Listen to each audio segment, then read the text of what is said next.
Hi, I'm Matthew Kelly, and welcome back to Radical and Relevant, where we're exploring the genius of Jesus, his life, his teachings in the gospel. Today's gospel reading is from Mark's Gospel, chapter 3. And Jesus' mother and his brethren came, and standing outside, they sent to him and called him.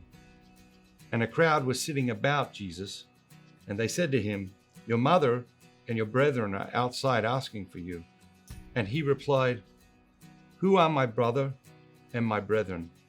And looking around on those who sat about him, he said, "Here are my mother and my brethren. Whoever does the will of God is my brother and sister and mother." So was Jesus disrespecting his mother and his relatives? Absolutely not.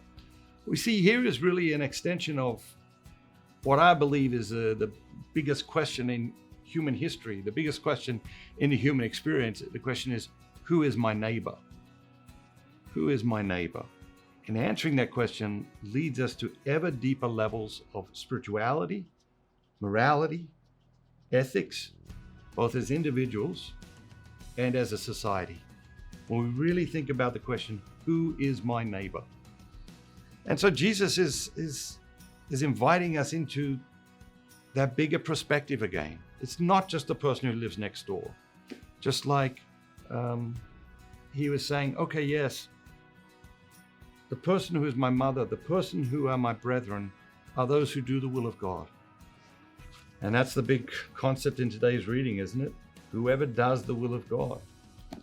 Are you doing the will of God? Sometimes I think we pretend the will of God's impossible to know because that's convenient, right? Because the reality is we don't want to always do the will of God. A lot of the time we want to do our own will.